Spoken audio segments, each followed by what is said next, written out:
আসসালামু আলাইকুম রাসেল ভাই, আশা করি ভালো আছেন। আমি নাম ঠিকানা প্রকাশে অনিচ্ছুক।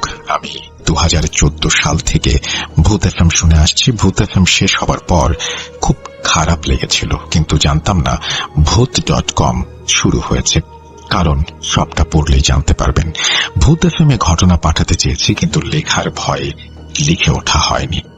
অনেক ঘটনাই আছে আমার কাছে, কিন্তু ওই যে বললাম, লেখার ভয় আর টাইপিং ভালো না জানায় লিখতে পারিনি। কিন্তু যখন আমার বন্ধুর কাছে শুনলাম ভূত.com শুরু হয়েছে, তখন নিজেকে আর আটকে রাখতে পারলাম না। নিজের সাথে ঘটা একটি ব্ল্যাক ম্যাজিকের ঘটনা, যা আমার জীবন পুরো নষ্ট করে দিয়েছে। 1 বছর নষ্ট হয়ে গেছে আমার। ঘটনাটি অনেক বড়, তবুও ছোট করে লেখার চেষ্টা করছি।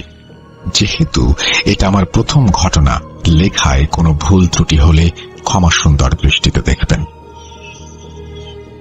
ছোটবেলা থেকেই আমি একটু চঞ্চল টাইপের, সবার সাথে খুব সহজেই মিশতে পারতাম। আমি তখন ডিপ্লোমা 5th সেমিস্টারের ছাত্র। দেখতে মোটামুটি ভালো, যে কোনো মেয়েই আমাকে পছন্দ করে, কিন্তু 2-1 মাসের বেশি তারা আমার সাথে বন্ধুত্ব টিকিয়ে রাখতে পারে না। 2020 সালের ডিসেম্বর মাসের 26 তারিখ ফেসবুকে একটা মেয়ের সাথে পরিচয় হয়। আমি আগেই বলেছি, আমার সম্পর্ক কারো সাথেই 2-1 মাসের বেশি থাকতো না। কিন্তু এইবার তার উল্টো হলো। নিজের অজান্তেই মেয়েটির সাথে দেখা করার পর তাকে ভালো লেগে যায়। শুরু হয় কথা বলা। বলে রাখা ভালো, আমি যে পলিটেকনিকে পড়তাম সেটি ছিল এক জেলায়, আর মেয়েটির বাসা ছিল অন্য জেলায়। এর মধ্যে আমার 5th সেমিস্টারের পরীক্ষা শুরু হয়। পরীক্ষা শেষ হবার পর আমি মেয়েটাকে চাপ দিতে থাকি বিয়ের জন্য। সে তার পরিবারকে বলে বিষয়টা, আমিও আমার পরিবারকে জানাই। আমার পরিবার মানলেও তার পরিবার সেটা মেনে নেয় না। আমরা পালিয়ে গিয়ে বিয়ে করার সিদ্ধান্ত নেই। যাই হোক, সে বলে সে সময় পেলে বেরিয়ে চলে আসবে। এর মধ্যে 4টা মাস কেটে যায় এবং 6ষ্ঠ সেমিস্টারের পরীক্ষার 1 মাস বাকি। সে হঠাৎ ফোন দিয়ে বলল, আমি মাওয়াঘাটে আছি, আমাকে নিয়ে যাও। আমি 7-5 না ভেবে মেসে ছোট ভাইকে আর একটা ফ্রেন্ডকে নিয়ে চলে যাই। তাকে নিয়ে সরাসরি আমার বাসায় চলে আসি। যেহেতু আমার পরিবার মেনে নিয়েছিল, তাই তারা আমাদের বিয়েটা দিয়ে দেয়। ভালোই কাটছিল দিনকাল। এর মধ্যে আমার মা তার কাছ থেকে তার পরিবারের নাম্বার নেয় এবং তার পরিবারকে আমাদের ঠিকানা দেয়। পরদিন তার পরিবার আমাদের বাসায় এসে উপস্থিত। আমি দেখে পুরোই হতবাক। কিরে, কিভাবে কি হলো? মায়ের কাছে জানলাম মা আসতে বলেছেন। তারা আমাদের উপরে খুব ক্ষিপ্ত, তাদের না জানিয়ে বিয়ে করার জন্য। অনেক জল্পনা কল্পনা শেষে যখন তারা মেয়েকে নিয়ে যাওয়ার জন্য রাজি করাতে পারল না, তখন তারা খাওয়া দাওয়া শেষ করে চলে যায়। 1 মাসের মতো বাসায় থাকার পর পরীক্ষার সময় হলে আমি কলেজে চলে আসি। এত কিছু কেন বললাম, যাতে আপনাদের বুঝতে একটু সুবিধা হয়। যাই হোক, আমি আসার কিছুদিন পর রমজান মাস শুরু হয়ে যায়। প্রথম রোজার দিন মা ফোন দিয়ে বলে তারা সব মেনে নিয়েছে। আমি ভাবি, যাক আলহামদুলিল্লাহ। বেশ ভালোভাবে তখন তারা যোগাযোগ করে আমার সাথে। 7ম রোজার দিন মা আবার ফোন দিয়ে বলে, তোর খালা শাশুড়ি আর তার ছেলে এসেছে, তোর বউকে নিয়ে যাবে। তোর পরীক্ষা শেষ হলে তোকে আর তোর বাবাকে গিয়ে নিয়ে আসতে বলেছে। আমি বলি, না, আমি বাসায় না যাওয়া পর্যন্ত কোথাও যাওয়া যাবে না। পরে সবার জোরাজোরিতে বলি, আচ্ছা ঠিক আছে, 7 দিনের জন্য। তারপর যেন নিয়ে আসে। তারা বিষয়টা মেনে নেয় এবং তাকে নিয়ে চলে যায়। ঘটনা মূলত এখান থেকেই শুরু। পরদিন তারা বাসায় ফিরে আমায় ফোন না দেওয়ায় আমি দুপুরে ফোন দেই, ঠিকঠাক বাসায় পৌঁছেছে কিনা সেটা বোঝার জন্য। ফোন দেওয়ার পর রীতিমতো আমি শকড হয়ে যাই। কথা বলছি, আমি আমার বউ আমাকে বলছে, তুই আমাকে ব্যবহার করেছিস, তুই আমাকে আর কোনোদিন ফোন দিবি না। আমি ভাবছি, এটা কে যে আমায় ছাড়া কিছু বুঝতো না? সে এগুলি কিভাবে বলতে পারলো, ভাবতে পারলো? ফোনের ওই পার থেকে আবার কথা আসলো। এবার তার মা বলছে, তোমায় আমি ছাড়বো না, তোমার জীবনটা আমি নষ্ট করে ছাড়বো। আমি ফোন কেটে দিয়ে বাসায় ফোন দিলাম। মা ফোন ধরেই কাঁদো কাঁদো গলায় বলছে, তোর বউ আমাকে খুব অপমান করেছে, আর তোর শাশুড়ি। আমি ভাবছি, কি হচ্ছে এগুলো? এর মধ্যে মা বলল তারা সোজা জানিয়ে দিয়েছে তারা আর এই বউকে বাসায় আসতে দেবে না। এগুলো শুনে আমার মাথা কাজ করছিল না। রাগে আমি আর কোনো কথা বলি না। এরপরে তারা আমাদেরকে যা পাঠাবে না মেয়েটিকে সেটা আমরা বুঝতে পারি এবং আমি ফোন রেখে শুয়ে পড়ি। এগুলো নিয়ে তখন আমি তেমন কিছু ভাবিনি। তখন আমার মনে হয়নি যে তারা আমার সাথে খারাপ কিছু করবে। ঠিক সেই সময় কেউ যেন দরজায় টোকা দিল।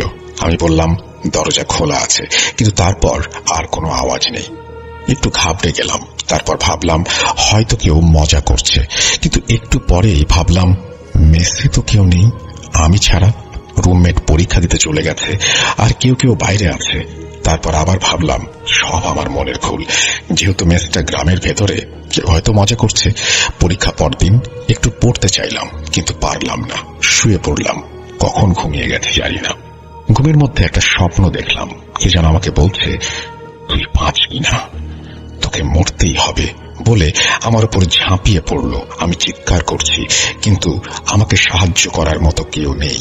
আমি হঠাৎ এক সময় খেয়াল করলাম যে আমার উপর ঝাঁপিয়ে পড়ল সে আর কেউ নয়, আমার স্ত্রী। আমি ভয় পেয়ে গেলাম আর বললাম তুমি? তারপর আর কিছু মনে নেই। আমার যখন ঘুম ভাঙে তখন আমি তাকিয়ে দেখি আমি মেস মালিকের বাসায়, পাশে ছোট ভাই বন্ধুরা দাঁড়িয়ে আছে। আমি বললাম আমি এখানে কিভাবে?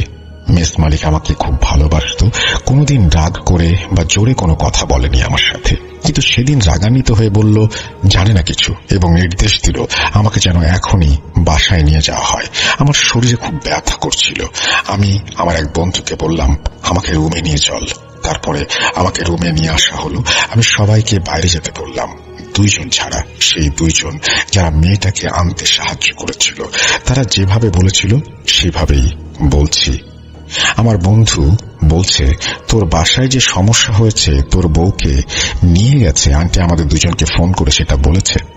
তোর রুমমেট যখন পরীক্ষা দিয়ে এসে রুমে তোকে পায় না, তখন আমাকে ফোন দেয়, কারণ সে জানতো তুই আমাদের সাথে যাসনি। তাছাড়া রুমের দরজা নাকি খোলা। আমরা মেসে আসার পরে সবাইকে বলি তোর বাসার সমস্যার কথা, তখন সবাই খুব মন খারাপ করে এবং ওরাও ভাবে যে তুই হয়তো মন খারাপ করে কোথাও গেছিস। ফোন দিয়েও তোকে পাচ্ছিলাম না। সবাই মিলে তোকে দোকানের আশেপাশে এবং বাগানে এই সমস্ত জায়গায় খুঁজি। তারপর 8টা বেজে গেল। তখন একটু চিন্তিত হলাম। আমরা মেসের মালিকের কাছে গিয়ে আমরা তাকে সবকিছু খুলে বলি। আমরা সবাই বেরিয়ে পড়ি তোকে খুঁজতে। শহরের দিকে যাচ্ছিলাম, বাগান দিয়ে হঠাৎ কেউ একজন বলে উঠল ওইখানে কেউ একজন পড়ে আছে। গিয়ে দেখি তুই। সবাই দেখি তোর চোখ একদম লাল, তোর মুখ ফ্যাকাশে। তোকে মেস মালিকের বাসায় নিয়ে যাই। এই বলে আমার বন্ধু বলল তুই যে পথে যাচ্ছিস সেখান থেকে ফিরে আয়। আমি অবাক হয়ে বললাম কোন পথে? তখন সে বলল তুই যে নেশা শুরু করেছিস এটা ভাবিনি, বাদ দে সব। কথা শুনে আমি অবাক হয়ে গেলাম। আমি ওদেরকে বোঝানোর চেষ্টা করলাম এবং সেই সময় আমি বুঝতে পারলাম যে মেস মালিক কেন আমার উপরে রেগেছিল। আমি খুব হতাশ হয়ে ভাবি কি হলো এগুলো, তাহলে কি এটা স্বপ্ন ছিল? তারপর থেকে আমি বুঝতে পারছিলাম আমার সাথে সব সময় কে যেন থাকে, এমন কিছু ফিল করি। সেদিন রাতে ঘুমাতে পারিনি। পরের দিন পরীক্ষা দিয়ে আসার পর আমার খুব খারাপ লাগে, কিছু করার ছিল না। তারপর থেকে প্রতিদিন দুপুরে কেমন করে যেন ঘুমিয়ে যেতাম। সেই স্বপ্ন আর সেই ঘটনা ফিরে ফিরে আসতো। মূলত সবাই রেগে গিয়েছিল আমার প্রতি। কারোর সাথে কথা বলতাম না, 2টি পরীক্ষাও দেইনি। সবাই ভাবে আমি নেশা করছি। এক পর্যায়ে মেস মালিক আমার বাসায় খবর দেয়। বাসা থেকে বাবা মা এসে সবটা শুনে আমায় বুঝিয়ে রেখে আসবে। কিন্তু মেস মালিক বলে আমি এমন ছেলেকে মেসে রাখবো না, সে নেশা করে, আমার মেসের নাম খারাপ হবে। মা বাবা অনেক চেষ্টা করে অন্য মেসে রাখার জন্য, কিন্তু কেউ রাখতে চায় না, কারণ কলেজ সহ পুরো এলাকায় সবাই জানতো আমি নেশা করা শুরু করেছি। বাবা সব আশা ছেড়ে দিয়ে আমাকে বাসায় নিয়ে আসলো। আমি বাসায় সবটা বললাম। আমার সাথে এমন হয় তারা কেউ বিশ্বাস করে না, আমার কথা তারা কেউ আমলে নেয় না। তারা সবাই ধরে নেয় আমি নেশা শুরু করেছি। কি একটা অবস্থা! বিশ্বাস করবেন না, আমি নিজেকে অসহায় ভাবতে শুরু করি। বাসায় আসার পর 4 দিন কিছু হয়নি। 5 দিনের দিন রাতে আমি ফোন চাপছিলাম, হঠাৎ মনে হলো জানলা দিয়ে কিছু একটা ঢুকলো। আমি তেমন কিছু না ভেবে জানালা হালকা খোলা ছিল, বন্ধ করে দিলাম। এর কিছুক্ষণ পর মনে হলো কোনো একটা মেয়ে আমার টেবিলের পাশে দাঁড়িয়ে কাঁদছে। আমি প্রচন্ড রকমের ভয় পাই। রুমের আলো জ্বালিয়ে যেটা দেখতে পাই সেটা দেখার জন্য আমি প্রস্তুত ছিলাম না। আমি দেখলাম আমার স্ত্রী দাঁড়িয়ে কাঁদছে। ভয়ে আমি শীতল হয়ে যাই। কি বলবো, কাকে ডাকবো কিছুই বুঝতে পারছি না। আমার মুখ দিয়ে কোনো কথা বের হচ্ছে না। কান্না থামিয়ে হাসি শুরু করলো মেয়েটি। বলল, মরবি, তুই মরবি। আমি কি করব ভাবতে পারছিলাম না। হঠাৎ করে মায়ের ডাক শুনে শান্তি এলো মনে। তাকিয়ে দেখি সে নেই। মায়ের কথা শুনে দরজা খুলে দেখি মা বাইরে দাঁড়ানো। মা বলল, তোর দাদি খুব অসুস্থ, দেখে আসি চল। আমি বললাম, বাবা যাবে না? মা বলল, তোর বাবা আগেই আছে। আমি ফোনের দিকে তাকিয়ে দেখি 11:49 মতো বাজে। কিছু না ভেবে মায়ের সাথে চলে গেলাম। দেখলাম মা দাদি বাড়ি না গিয়ে রাস্তা দিয়ে হেঁটে পুকুরের দিকে যাচ্ছে। বলে রাখা ভালো, আমাদের এদিকে আবাদি জমি নেই বললেই চলে, সব পুকুর। আমি মাকে ডাকতে ডাকতে পেছনে পেছনে যাচ্ছি। হঠাৎ মা আমাদের বাড়ির পাশে বাঁশ ঝাড়ে এসে থেমে বলে, দাদিকে দেখবি?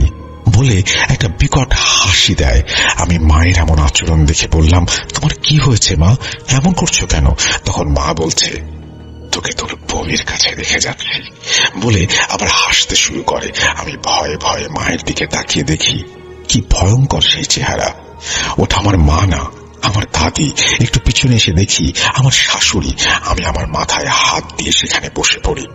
কিছুক্ষণ পর খেয়াল করলাম পাশে কেউ নেই। বাসার দিকে যাওয়ার জন্য চেষ্টা করছি, কিন্তু এর মধ্যে ঘটল আর এক ঘটনা। একটা মানুষ বাঁশের ওপর বসে আমার নাম ধরে ডাকছে। আমি আবার ভয়ে শিউরে উঠলাম। অবয়বটিকে দেখতে এমন ছিল 10 থেকে 12 ফুট উচ্চতার একটা মহিলা। চুলগুলো লম্বা, মাটিতে ঝুলে আছে এবং অনেকখানি বাঁশের সাথে পেঁচিয়ে আছে। আমি নিজেকে ধরে রাখতে পারলাম না, জ্ঞান হারিয়ে ফেললাম। জ্ঞান ফিরলে আমি আমার রুমে নিজেকে আবিষ্কার করি। আমি সবাইকে বলি কি হয়েছিল আমার সাথে। আমার সাথে ঘটা সব ঘটনা সবাই শোনে। বলে বউয়ের জন্য আমি পাগল হয়ে গেছি, আবোল তাবোল কথা বলছি। কিন্তু মা তো মা, আমার কথাটা সে বিশ্বাস করে। বাবাকে বলে, বাবা অনেক রেগে যায় আর গালাগালি করে। মা বাবাকে বলে, শোনো, ওর কথা বিশ্বাস করো। না করে কি করবে? গেটে তালা চাবি লাগিয়ে তোমার কাছেই রাখো। তাহলে ও ইচ্ছে হলে যে বাইরে যাবে তার আর উপায় থাকবে না। আর 2 দিন পর জ্ঞান ফিরল। বাবা সেটাও কেন বিশ্বাস করতে চাইছিল না। সেদিন থেকে আমার খুব জ্বর আসে। 1 সপ্তাহ পার হলেও জ্বর ভালো হয় না। আমি কিছু খেতে পারতাম না, বমি হয়ে যেত। তখন আমার ওজন অনেক কমে যায়, আমি একদম রোগা হয়ে যাই। আমার ওজন ছিল 68 কেজি, সেই ওজন 53 কেজি হয়ে যায়। শরীরে হাড় ছাড়া কিছু ছিল না। মা এগুলো দেখে সহ্য করতে না পেরে আমার এক চাচা কবিরাজ ছিল, তার কাছে নিয়ে যায় চিকিৎসার জন্য। তিনি আমাকে দেখে বলেন, আগে নিয়ে আসেননি কেন? একদম শেষ হয়ে গেছে। আমাকে 2 দিন সময় দিন, কি হয়েছে জানাবো। আমরা বাসায় চলে আসি। সেদিন রাত থেকে কি কি ঘটেছে আমার মনে নেই। চলেন আমার মা যেভাবে বলেছে সেভাবে শুনি। সেদিন যখন তোর চাচার কাছে নিয়ে আসি, রাতে তোর বাবা বাজার থেকে এসে তোকে দেখতে যায় তোর রুমে। তখন তুই নাকি তোর বাবাকে অনেক খারাপ ভাষায় গালাগালি করেছিস। তোর বাবা তোকে একটা থাপ্পড় মেরে রুম থেকে আসতে যাবে, তখন তুই নাকি মোটা গলায় বলেছিস, মারলি তো, মরবো তো, আমি এমনিই মরবো। তারপর বাবা রুম থেকে রাগ করে বেরিয়ে আসে, আমাকে সব কথা বলে। আমি তোর বাবাকে অনেক বুঝিয়ে ঘুমাতে পাঠাই। রাত 3টার দিকে একটা স্বপ্ন দেখে ঘুম থেকে জেগে উঠি। উঠে দেখি তোর বাবাও বসে আছে। জিজ্ঞেস করলাম কি হয়েছে। তোর বাবা বলল, স্বপ্ন দেখলাম, কি যেন বলছে, তোর বড় ছেলেকে নিয়ে যাব, কেমন করে বাঁচাস দেখবো। আমি হতাশ হয়ে তোর বাবাকে বললাম, আমিও এই স্বপ্নটাই দেখেছি। তখন তোর বাবা বলে, তোমরাই ঠিক ছিলে, খালুর চাচার কাছে যাব। তখন আমি বললাম, আমি তোমার ছেলেকে নিয়ে গিয়েছিলাম তোমার ভাইয়ের কাছে। 2 দিন সময় চেয়েছে সে। 2 দিন পর তোর বাবা আর আমি তোকে নিয়ে তোর চাচার বাসায় যাই, কিন্তু তুই কিছুতেই যেতে চাইছিলি না। তারপর হঠাৎ হাসি দিয়ে বললি, চল, কোথায় নিয়ে যাবি? কেউ কিছু করতে পারবে না, আমি মরবই। তারপর তোর চাচার বাসায় যাই।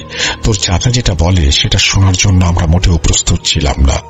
তোর চাচা বলে তোকে নাকি কালো জাদু করা হয়েছে, কিন্তু কে করেছে, কিভাবে করেছে সেটা সে বলতে পারবে না, আর সে কিছু করতেও পারবে না, কারণ সে যা জানে তা দিয়ে পেরে ওঠা সম্ভব না।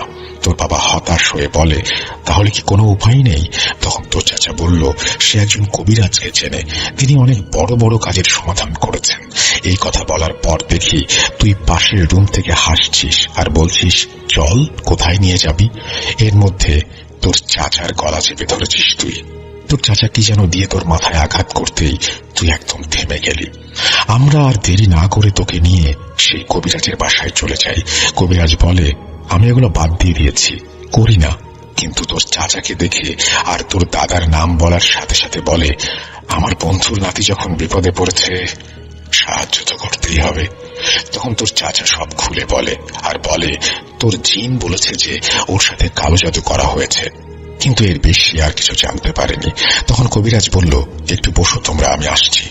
10-15 মিনিট পর কবিরাজ এসে বলল, তোমার ছেলে একটা মেয়েকে বিয়ে করেছে। আমি বললাম, হ্যাঁ, কিন্তু ডিভোর্সও হয়ে গেছে, আর ওরা ডিভোর্স লেটার পাঠিয়ে দিয়েছে। মা আমায় বলেছে তোর কিছু মনে নেই, তোর ডিভোর্স পেপারের খবর তুই জানিসও না। মা আবার বলা শুরু করলো। কবিরাজ তখন বলল, হ্যাঁ, সব জানি আমি। ওর ওপর সত্যিই কালো জাদু করা হয়েছে, আর এটা করা হয়েছে অনেক খারাপ ভাবে। আমি তখন বললাম, কে করেছে এই কাজ বলবেন?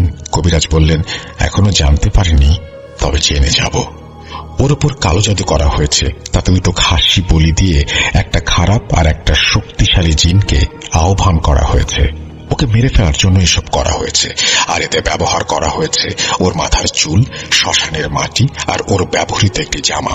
এগুলো এক জায়গায় করে খাসির রক্ত দিয়ে 49টি তাবিজ পুঁতে দেওয়া হয়েছে। তোমরা ওকে নিয়ে বাসায় যাও, আমি 6 তারিখ তোমাদের বাসায় যাব। আর 2টি তাবিজ দিয়ে বলে, এগুলোর মধ্যে একটা ওর হাতে বেঁধে দাও আর একটা দরজার সামনে রাখবে। তখন আমি বলি, ঠিক আছে, কিন্তু এই কাজ কে করেছে, আর আমার ছেলের চুল আর জামা কোথায় পেল তারা?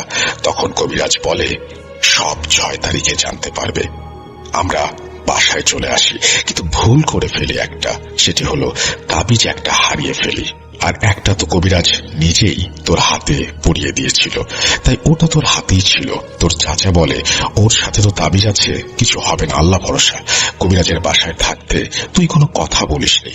বাসায় আসার পর তোর চাচার কথা শুনে বিকট শব্দে হাসি দিয়ে গালি দিতে শুরু করলি।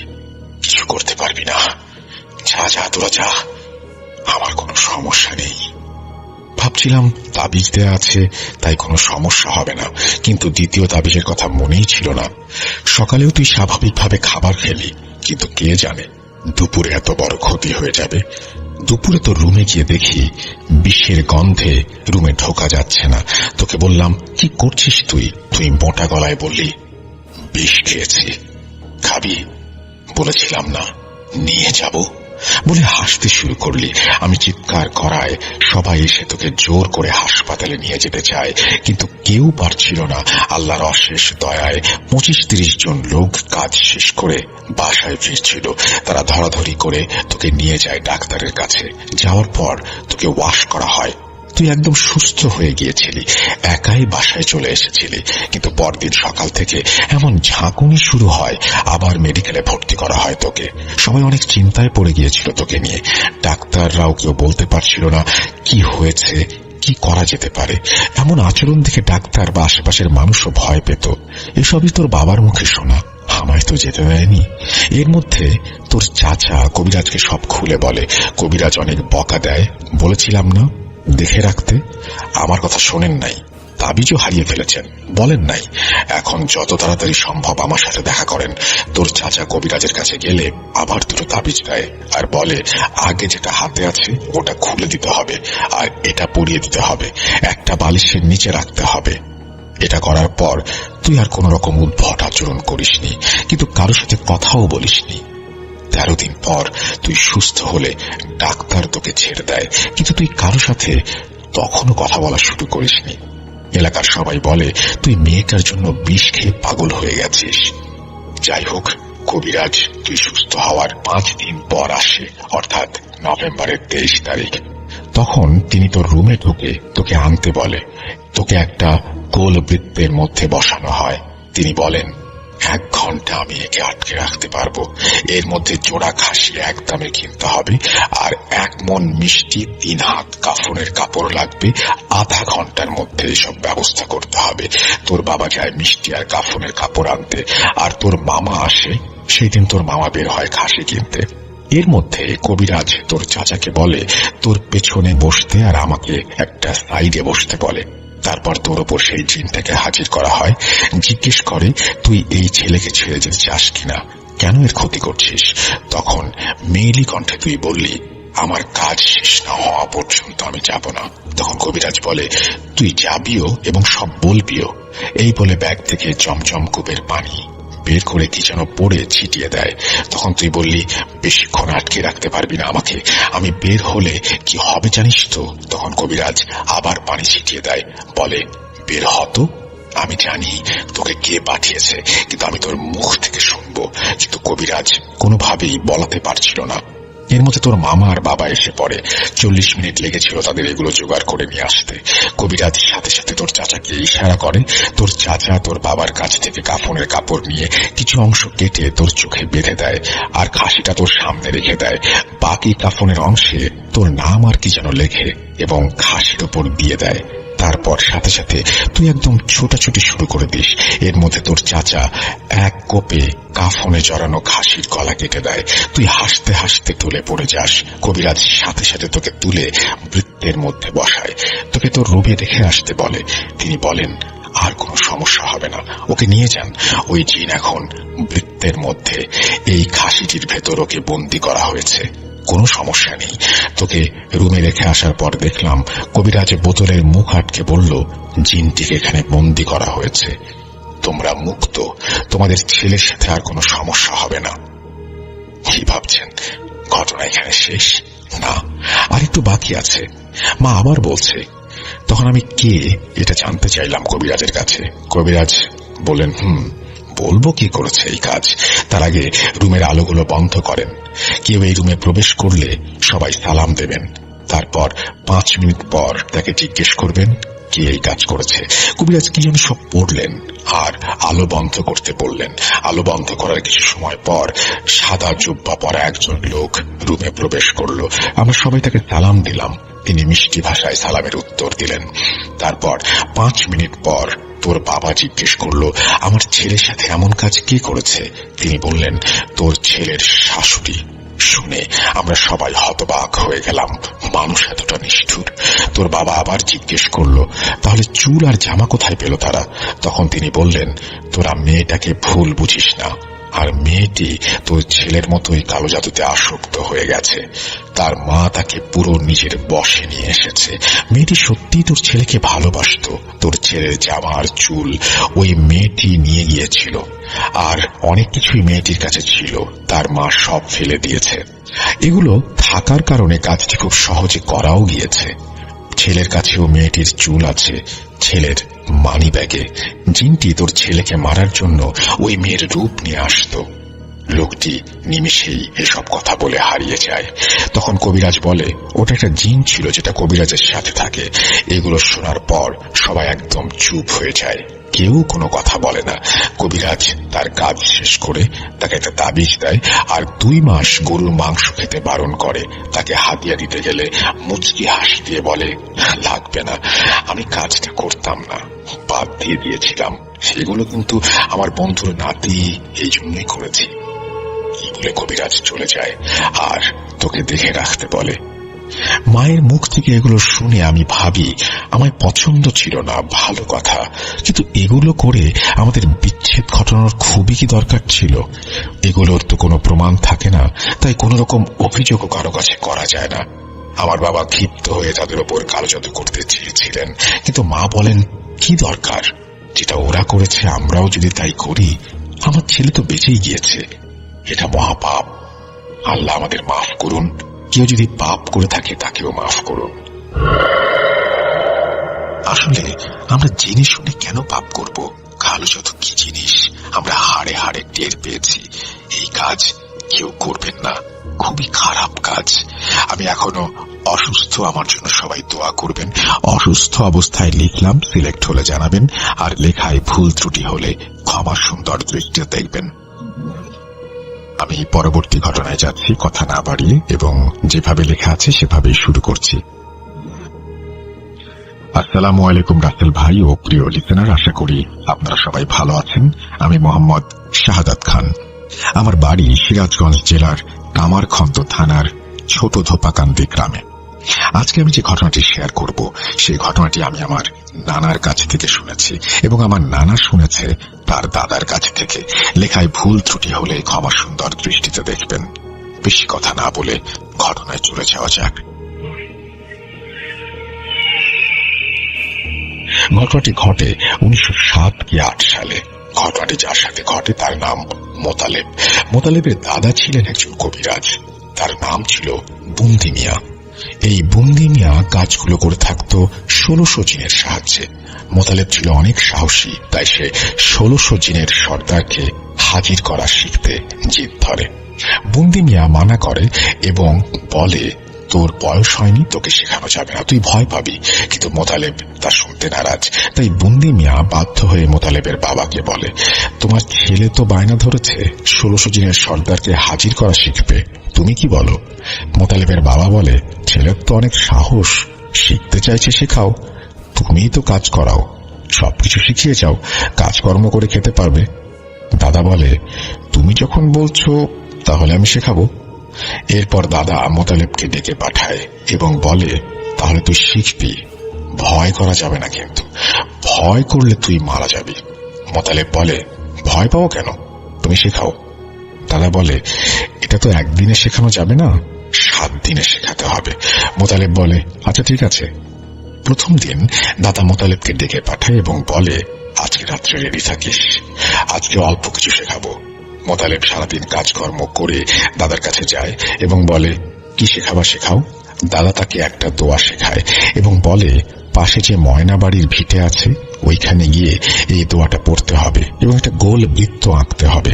বৃত্তের ভেতরে জায়নামাজ পেরে জায়নামাজের ওপর তাসবিহ হাতে বসে পড়তে হবে এবং দোয়াটা পড়তে হবে এবং কোনো ভয় পাওয়া যাবে না। মোতালেব দাদার কথা মতো রাত 1টার দিকে সেখানে যায় এবং দাদার শেখানো কাজগুলো করে। কিছুক্ষণ পর সে দেখতে পায় বৃত্তের চারপাশে অনেক পিঁপড়া ঘোরাঘুরি করছে এবং এক পর্যায়ে তারা চলে যায়। ফজরের আজান হলে মোতালেব বাড়ি ফিরে আসে। দাদা সকালে এসে বলে, নাতি রাতে কি দেখলা? মোতালেব বলে, অসংখ্য পিঁপড়া এবং মাজুল। দাদা বলে, ভয় পেয়েছো? মোতালেব বলে, না, পিঁপড়া দেখি কেউ ভয় পায়? দ্বিতীয় দিন দাদা মোতালেবকে আবার ডেকে পাঠায় এবং বলে, আজকে যাবে বাগিচা বাড়ি আর জঙ্গলে। তো মোতালেব আগের দিনের মতোই সেখানে যায় এবং কাজগুলো করে এবং সে কিছুক্ষণ পর দেখতে পায় তার চারপাশে অসংখ্য সাপ। পিঁপড়াগুলোর মতোই সাপগুলো বৃত্তের চারপাশে ঘোরাফেরা করছে এবং তারা চলে যায়। ফজরের আজান হলে মোতালেব বাড়ি ফিরে আসে। তৃতীয় দিন দাদা মোতালেবকে পুনরায় বসতে বলেন। মোতালেব সেদিন যায় এবং অনেক ভাল্লুক ওই দিন তার বৃত্তের চারপাশে ঘোরাঘুরি করে। চতুর্থ দিন দাদা মোতালেবকে বলে, আজকে যেতে হবে মুগবেলাই কবরের পাশের ভিটায়। মোতালেব সেখানে যায় এবং বসে থাকে আর দেখতে পায় বড় বড় হাতি। হাতিগুলো ঘোরাঘুরি করে একটা সময় চলে যায়। পঞ্চম দিন দাদা মোতালেবকে বলে, আজকে যেতে হবে বসির তালুকদারের জঙ্গলে। মোতালেব সেখানে বসে। একটা সময় সে শুনতে পায় কিছু একটা তার দিকে আসছে। সে চোখ মেলে দেখতে পায় বড় বড় আকৃতির ঘোড়া তার দিকে দৌড়ে আসছে। ঘোড়াগুলো তার কাছে আসে এবং চারপাশে ঘোরাঘুরি করে। ষষ্ঠ দিন দাদা তাকে বলে, আজকে যেতে হবে কালীবাড়ি। আগের দিনের মতোই সে বৃত্ত এঁকে তার ভেতরে জায়নামাজ বিছিয়ে তাসবিহ হাতে বসে থাকে এবং সে দেখতে পায় এটা প্রতিদিনের চেয়ে একটু ভিন্ন। চারপাশে মাটি ভেঙে যাচ্ছে এবং নদী হয়ে যাচ্ছে, আরেকবার ভাঙলেই সে নদীতে পড়ে যাবে। তখনই ফজরের আজান দেয়। সে বাসায় চলে আসে। দাদা সকালে আসে এবং বলে, আজকে কি হলো? মোতালেব বলে, আজকে আমার চারপাশে মাটি ভেঙে নদী হয়ে গিয়েছিল, আর একবার ভাঙলেই আমি নদীতে পড়ে যেতাম। দাদা বলে, ভয় করেছে? মোতালেব বলে, ভয় করেনি, তবে ভয় না করার মতো না। দাদা বলে, আর কিছু না, কালকে কিন্তু জিনের সর্দার আসবে এবং তোমাকে দেখা দিতে পারে, তুমি চোখ সরাবে না, দেখবে সে কি করে। তো সে এবার 7ম দিন ফকির বাড়ি জঙ্গলে যায় এবং রাত 1টার দিকে বৃত্ত এঁকে জায়নামাজ বিছিয়ে তসবিহ হাতে বসে থাকে। একসময় সে দেখতে পায় 4 বিহারের একটা পালকি তার দিকে এগিয়ে আসছে এবং তার সামনে এসে পালকিটা থেমে যায়। পালকির ভেতর থেকে কর্কশ কণ্ঠে ধমক দিয়ে কেউ একজন বলে, এই বেটা, প্রতিদিন ডাকছিস কেন? মোতালেব বলে, আমি ওস্তাদি শেখার জন্য আপনাকে ডেকেছি। পালকির ভেতর থেকে বলে, ওস্তাদি শিখবি? মোতালেব বলে, জি। কিছুক্ষণ চুপ থেকে সে একটা ধমক দেয়। পুরো জঙ্গল কেঁপে ওঠে। মোতালেব চমকে ওঠে। পালকির ভেতর থেকে রাগী কণ্ঠে বলে, আমার ধমকি সহ্য করতে পারছিস না, আবার ওস্তাদি শিখতে চাস? এটা বলে সজোরে একটা থাপ্পড় দেয় মোতালেবের বাম গালে। বাম গালের চাপা ডান গালের সাথে এসে যেন লেগে যায়। মোতালেব জ্ঞান হারায়। সকালে দাদা আসে এবং মোতালেবের বাবাকে বলে, মোতালেব কই? মোতালেবের বাবা বলে, মোতালেব তো এখনো আসেনি।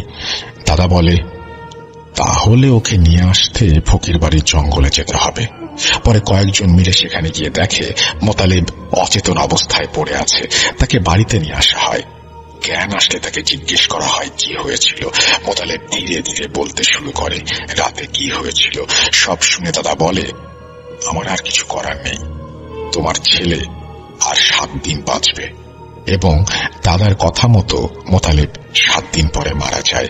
দাদা নাতি হারানোর বেদনায় 1600 জিনের সর্দারকে গ্রামের ভেতরে যাওয়ার রাস্তার পাশে গাব গাছে বন্দী করে। গ্রামের লোকজনকে বলে, শনিবার এবং মঙ্গলবার সাবধানে চলাচল করবে, এখানে 1600 জিনের সর্দার আছে। গ্রামের লোকজন বিশ্বাস করে না। এর মাঝ থেকে একজন বলে ওঠে, এখানে যদি সত্যি 1600 জিনের সর্দার থাকে তাহলে আমাদের দেখাতে হবে, তবেই আমরা বিশ্বাস করব। দাদা বলে, অমাবস্যা পূর্ণিমা রাতে দেখবা। তারপর অমাবস্যা পূর্ণিমা রাতে গ্রামবাসীকে নিয়ে গাব গাছের কাছে যায় এবং বলে, 1600 জিনের সর্দার দেখা দাও, গ্রামের লোকজন তোমাকে দেখতে চায়। তারপর গ্রামের লোকজন দেখতে পেল যে গাব গাছে 1 পা এবং পাশের তেঁতুল গাছে 1 পা দিয়ে বিশাল দেহের একজন মাথায় পাগড়ি পরে লাঠি হাতে দাঁড়িয়ে আছে এবং এর মাঝে আমার নানার দাদাও ছিলেন। এই ছিল ঘটনা রাসেল ভাই। ভালো লাগলে পড়ে শোনাবেন, সিলেক্টেড না হলেও কল করে জানাবেন। ভালো লাগবে, যেভাবে লেখা আছে আমি সেভাবেই পড়ে শোনাচ্ছি। আসসালামু আলাইকুম রাসেল ভাই, আশা করছি আপনি ভালো আছেন, কারণ আপনি সবসময় ভালোর দলেই। আমি মোহাম্মদ আনিসুর রহমান, বাসা নওগাঁ জেলার মহাদেবপুর উপজেলার নওহাটা মোড় নামক গ্রামে। আমি খুব একটা বেশি কথা বলতে পছন্দ করি না, তাই আমি আমার ঘটনায় সরাসরি চলে যাচ্ছি। 90 দশকের ঘটনা। ঘটনাটি আমার প্রতিবেশী এক চাচার সাথে ঘটেছে। চাচার নাম ছিল এমদাদুল। সেই সময়ে এমদাদুল চাচার অনেক অভাব ছিল। তার সংসারে ছিল 4 বছরের এক ছেলে, ওনার বউ এবং উনি। অভাব অনটনে তাদের দিন চলছিল। তাই তিনি রাতের বেলাও কাজ করতেন, আবার দিনের কিছু সময়েও কাজ করতেন। রাতের বেলা যেটা করতেন সেটা হলো চাউলের মিলে ধান ভাঙা। তো তখন অটো মিল ছিল না।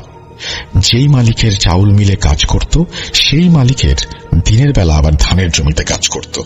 ওই মালিকের আর এমদাদুল চাচার বাড়ি লাগালাগি গ্রাম হওয়ায় দিনের বেলায় কাজ করত। তো এরকম কাজ করেই তার সংসার চলছিল। রাতের বেলা যেভাবে কাজ করত সেটা হলো চাউল মিলে 2-3 দিনে 300 মণ ধান শুকাতো, আর সেটা এক রাতেই চাল বের করতে হতো। তবে 300 মণ ধান ভাঙতে 1 রাত লাগতো না, যদি ঠিক মতো কারেন্ট থাকে। আবার কোন সমস্যার কারণে 200 মণ ধান চাতালে শুকাতে দেওয়া হয়। এই 200 মণ ধান ভাঙার জন্য সন্ধ্যাবেলা গেলে 2টা-3টার মধ্যেই হয়ে যেত। যে রাতের ঘটনা সেই রাতটা ছিল শীতকাল। কোনো কারণে সেদিন 200 মণ ধান ভাঙার কথা ছিল। তো সেদিন তিনি সন্ধ্যার সময় ধান ভাঙতে শুরু করলেন। ঠিক মতো কারেন্ট থাকার ফলে 2টা-2:30টার মধ্যেই ধান ভাঙা শেষ হয়ে গেল। তিনি ঠিক করলেন যে সকালবেলা পর্যন্ত দেরি না করে এখনই বাড়ির পথে রওনা দেবেন, কারণ যে মালিকের চাউল মিলে ধান ভাঙত সেই মালিকের ধানের জমিতে পানি দিতে হবে। আর ভোরবেলা মেশিন স্টার্ট করলে বিকেল হতে হতে পানির সেচ হয়ে যাবে। এতে করে ঘুমানোর সময়টা একটু পাবেন তিনি। যেই কথা সেই কাজ, রওনা দিলেন বাড়ির উদ্দেশ্যে। বলে রাখা ভালো যে তিনি অনেক সাহসী। এই ধরেন ভূত, জিন এই সবকিছুতেই তিনি ভয় পেতেন না। মিল থেকে বাড়িতে আসার জন্য দুইটা রাস্তা ছিল, একটা ছিল পাকা সড়ক, আর একটা ধানের ক্ষেতের মধ্য দিয়ে। যদি পাকা সড়ক দিয়ে আসেন তাহলে বাড়ি আসতে সময় লাগবে 1.5 ঘন্টা, আর ধান ক্ষেত দিয়ে আসলে সময় লাগবে 1 ঘন্টা। ভোরবেলা মেশিন স্টার্ট করতে হবে বলে তিনি শর্টকাট রাস্তা ধরলেন। চারিদিকে কুয়াশা পড়েছে। ধান ক্ষেতের মোটা আলপথ ধরে হাঁটছেন তিনি। বিশাল ধান ক্ষেত, সেই মাঠের মাঝে একটা পুকুর আছে, আর পুকুর পাড়ে একটা গাছ আছে যেখানে হিন্দু সম্প্রদায়ের মানুষ পূজা করে। ওইটার কাছাকাছি আসতেই শুনতে পেলেন দূর থেকে একটা ঝনঝন করে আওয়াজ আসছে, আর চারিদিক থেকে কুয়াশা পড়েছে বলে আগুনের গোলা ওপর থেকে পড়ছে সেটা বোঝা যাচ্ছে। কে জানি লম্বা প্রায় 10-12 ফিটের মতো হবে একজন মানুষ আসছে। ওইটা মানুষ হবে কিনা জানি না, তবে মানুষ যে আসছে বা মানুষের মতো কিছু একটা সেটা বোঝা যাচ্ছে। মাথার অংশ থেকে আগুন বের হচ্ছে। যে আলপথে দিয়ে এমদাদুল চাচা যাচ্ছেন সেই রাস্তা ধরে সে আসছে। এমদাদুল চাচা থমকে দাঁড়ালেন। এমদাদুল চাচা যেখানে দাঁড়ালেন সেখানে তার ডান পাশে 40 ফিট দূরে ওই পুকুর আর গাছ অবস্থিত।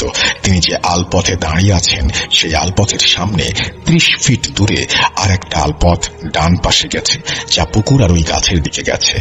তিনি ওই অল্প 30 ফিট দূরেই দাঁড়িয়ে পড়েছেন। যখন ওই মানুষের মতো অবয়বটি তার কাছে আসে তিনি দেখেন তার চেহারা ছিল কালো, কান দুইটা ছিল হাতির কানের মতো, গলায় অসংখ্য ঝনঝন করা আওয়াজের মালা, চোখ ছিল না, মুখমণ্ডলের জায়গায় শুধু একটা মুখ ছিল যা দেখতে ঘোড়ার মুখের মতো। সেখানে থেকেই আগুনের ফুলকি বের হচ্ছে। হাত ছিল একটা, সেই হাত দিয়ে ঝনঝন করে আওয়াজ করা মালাটা ধরে রেখেছেন। এমদাদুল চাচার মনে হয় এই প্রথম ভয়ে শরীর কাঁপুনি দিয়ে উঠল। আর এরকম ভয় পাওয়ারই কথা। এর আগে যতগুলোর সাথে তার দেখা হয়েছে তাদের কারোরই এরকম অগ্নিমুখ ছিল না। গ্রামের মানুষ জানে এসব এন্টিটি নাকি আগুন দেখলে কাছে আসে না, কিন্তু এটার ক্ষেত্রে বিপরীত। এটা তিনি কল্পনাও করেননি। যাই হোক, সেদিন তিনি ঠাঁই হয়ে দাঁড়িয়েছিলেন। শীতকালেও এমন অবস্থা যে শরীর ঘেমে নিয়ে একাকার। সেই এন্টিটি তার সামনে 30 ফিট দূর দিয়ে ডান আলপথ ধরে সেই পুকুর এবং গাছের দিকে ঝনঝন আওয়াজ করে আগুনের গোলা ফেলতে ফেলতে চলে যাচ্ছে। আর এমন ভাব নিয়ে গেল যে ওই এন্টিটি দেখতে পায় নাই যে তার সামনে কেউ ছিল। এমদাদুল চাচা যখন দেখলেন সেই পুকুর পাড়ের গাছের কাছে গিয়ে বিদ্যুৎ চমকানোর মতো সে ভ্যানিশ হয়ে গেল। দূর থেকে তখন আজানের ধ্বনি ভেসে আসছে। এমদাদুল চাচা সেখানে কতক্ষণ দাঁড়িয়েছিলেন তিনি বুঝতে পারেননি। 2-2.5 ঘন্টা কিভাবে কেটে গেল তিনি খেয়ালই করেননি। অতঃপর তিনি সেখান থেকে দ্রুত হাঁটা শুরু করেন। তার ঠিক 10-12 দিন পরের ঘটনা। যে মালিকের ধান ভাঙত সেই মালিকের ধানের সেচ দেওয়ার জন্য মেশিন স্টার্ট দিতে হবে। তখনকার সময়ে বরেন্দ্র অঞ্চলে পানির ডিপ টিউবওয়েল ছিল না। ডিজেল চালিত ইঞ্জিনের দ্বারা পানি সেচ করা হতো। দিনের বেলায় নিজের বাড়ির কিছু কাজ থাকায় তিনি সিদ্ধান্ত নিলেন যে দিনের বেলা সেচ না দিয়ে রাতের বেলা সেচ দিবেন। জমির পরিমাণ বেশি হওয়ায় পুরো রাত লেগে যাবে সেচ দিতে। এতে করে দিনের বেলায় বাড়ির কিছু টুকিটাকি কাজ করা যাবে। যেখানে মেশিন সেট করা হবে সেখানকার বর্ণনা দেই। এমদাদুল চাচা যে মালিকের কাজ করত ওনার বাড়ি ছিল আমাদের পাশের গ্রামে। আগেই বলেছিলাম ওই গ্রাম আর আমাদের গ্রামের মাঝখানে সেই জমিগুলো ছিল। আর ওই জমির পাশে একটা পুকুর ছিল, আর পুকুর পাড়ে কবরস্থান ছিল। ওই কবরস্থানের পাশেই নলকূপ স্থাপন করা ছিল। যাই হোক, তিনি সন্ধ্যার আগেই মেশিন স্টার্ট দেন। তারপর তিনি ঘুরে ঘুরে সব জমির আলপথগুলো কেটে দিলেন। সব শেষে রাতের খাবারের জন্য তার বাড়িতে আসলেন। খাওয়া দাওয়া শেষ করে যখন তিনি যাবেন তখন তার 4 বছরের বাচ্চা তার পেছনে লেগেছে। সেও যাবে তার সাথে। অনেক কিছু বোঝানোর পরেও বাচ্চা যাবেই, কি আর করা। তিনি সাথে নিয়ে গেলেন। আর হ্যাঁ, সেই মেশিন রাখার জায়গাটা বাঁশের বেড়া দিয়ে ঘেরা, ওপরে খড়ের চালা, 2 চালা বিশিষ্ট। সেখানে একটি বুড়ি এন্টিটি দেখা যেত। এমদাদুল চাচা সেটা আগে ভাগেই জানতেন। এর আগেও অনেকবার পানি সেচতে গিয়ে মুখোমুখি হয়েছেন। তবে ওই বুড়ি শুধু মজার ছলে ভয় দেখানোর চেষ্টা করত। বুড়িটি দেখতে ছিল খুবই জীর্ণ শীর্ণ, কঙ্কাল প্রকৃতির, ধপধপে সাদা। এমতুল চাচা তার ছেলেকে সেই মেশিন ঘরে নিয়ে গেলেন। কিছুক্ষণ বসে থাকার পর ছেলে ঘুমিয়ে পড়ল। ছেলেকে সেই মেশিন ঘরে শুইয়ে রেখে ধানের খেতে গেলেন জমিতে পানি ঠিক মতো দেয়া হচ্ছে কিনা দেখতে। জমির সব আলপথ ঘুরে ঘুরে দেখছেন। ঠিক তখনই তার কানে মেশিন ফেল করার আওয়াজ আসলো। তিনি বুঝতে পারলেন মেশিনের পানি ফেল করেছে। তিনি তাড়াতাড়ি মেশিন ঘরে আসলেন। এসে দেখেন মেশিন বন্ধ। তিনি ভাবছেন মেশিন ফেল করলে তো শুধু পানি উঠবে না, মেশিন তো বন্ধ হবে না। কিন্তু মেশিন বন্ধ হলো কিভাবে? আর ছেলে তো ঘুমিয়ে আছে। হঠাৎ দেখলেন ঘরের চালা নেই। তিনি জানতেন এটা বুড়ির কাজ, কারণ এর আগে বুড়ি এইভাবে চালা উড়িয়েই ভয় দেখাতো। বুড়ি এন্টিটি বলেছিল যে যখন আমি এখান থেকে কোথাও যাব তখন এই মেশিন ঘরের চালা উড়িয়ে নিয়ে যাব, আবার যখন আসব তখন চালাটা উড়িয়ে নিয়ে আসব, ভয় যেন না করা হয়। এটা ভাবতেই খুব ঝড় শুরু হলো। আর সেটা কেবল সেখানেই ঝড়ের মতো বাতাস বইতে শুরু করলো। ইমরুল চাচা বুঝতে পারলেন যে বুড়ি আসছে। আর বুড়ি তার সামনে ভাসমান অবস্থায় এসে বলল, কিরে, ভয় পেয়েছিস? চাচা বলল, ভয় পাবো কেন, কিন্তু এরকম করা কি উচিত? আমার ছেলেকে নিয়ে এসেছি। বুড়ি বলল, আচ্ছা ঠিক আছে, আর হবে না। তখন ইমরুল চাচা রাগান্বিত হয়ে বললেন, তুমি এরকম চালা উড়িয়ে নিয়ে যাচ্ছ, মেশিন বন্ধ করছো কেন? তখন বুড়ি বলল, আমি কিছু করিনি রে, আমার এক নাতি এসেছিল, সে এরকম করেছে। তোর সাথে নাকি দেখা হয়েছিল কয়েকদিন আগে, তাই সে মজা করে এমনটা করেছে। তখন ইমরুল চাচা বলল, তোমার নাতি আবার কে? কোন দিন দেখা হয়েছিল আমার সাথে? বুড়ি বলল, তুই ধান ভেঙে আসছিলি মাঠের ক্ষেতের ভেতর দিয়ে, তখন দেখা হয়েছিল। ইমরুল চাচা বললেন, হো, এবার বুঝেছি। বুড়ি বলল, তার বুকের মাঝখানে একটা চোখ ছিল যা তুই দেখতে পাসনি, কিন্তু সে ঠিকই দেখতে পেয়েছে। মেশিনের নলটার মুখে মাটি লাগিয়ে আয়, তোর আর কষ্ট করে হ্যান্ডেল দিতে হবে না, একটা স্টার্ট দিলেই পানি উঠবে, আর টিউবওয়েলে পানি তুলতে হবে না। আপনারা জানেন কিনা জানি না, সেই মেশিনগুলোতে পানি তুলতে হলে নলকূপের মুখে একটা ছোট টিউবওয়েল লাগানো থাকে, আর সেখানে পানি তোলার পরেই মেশিন স্টার্ট দিলে তারপর পানি ওঠে। অতঃপর এমদাদুল চাচা মেশিনের নলের মুখে মাটি লাগালেন। তারপর তিনি দূরে গিয়ে দাঁড়ালেন। কিছুক্ষণ পর দেখলেন মেশিন একা একা স্টার্ট হয়ে গেছে। এই ছিল বাস্তব ঘটনা। হেরে যাবে না মা পর্ব 2-এ যাওয়ার আগে একটু মনে করে দিই কি ঘটেছিল প্রথম পর্বে। রাজিয়ার 30 বছরের সংসার। স্বামী আর মেয়ে ফাতিমাকে নিয়ে দীর্ঘদিন ইউকে প্রবাসী। মেয়ে হিসেবে ফাতিমার তুলনা হয় না, যেমন নম্র তেমন ভদ্র। একবার সে বন্ধুদের সাথে যায় ক্যাম্পিংয়ে, আর ফিরে আসে অন্য মানুষ হয়ে। এই ফাতিমাকে মা চেনে না। এখন আর একা নয় ফাতিমা, তার মস্তিষ্ক আর শরীর এখন পিটারের দখলে। কে এই পিটার? নিরুপায় হয়ে মা যোগাযোগ করেন দেশে তার মায়ের সঙ্গে। খুব একটা লাভ হয় না। তারপর ডেকে আনেন স্থানীয় এক পাদ্রীকে। শেষ নয়, বরং এখান থেকেই শুরু হয় মূল ঘটনা। বাকিটা দ্বিতীয় পর্বে। চলুন শুরু করা যাক। আসসালামু আলাইকুম রাসেল ভাইয়া ও প্রিয় শ্রোতাবৃন্দ, কেমন আছেন আপনারা? আশা করছি পরম করুণাময় আল্লাহ পাকের রহমতে আপনারা সবাই অনেক ভালো আর সুস্থ আছেন। আমি সিফাত আলম হাজির হয়েছি হেরে যাবে না মা ঘটনাটির দ্বিতীয় পর্ব নিয়ে। রাসেল ভাইয়ের কাছে ঘটনার ভেতরের ভুল ত্রুটির জন্য ক্ষমা প্রার্থনা করে সরাসরি চলে যাচ্ছি ঘটনায়।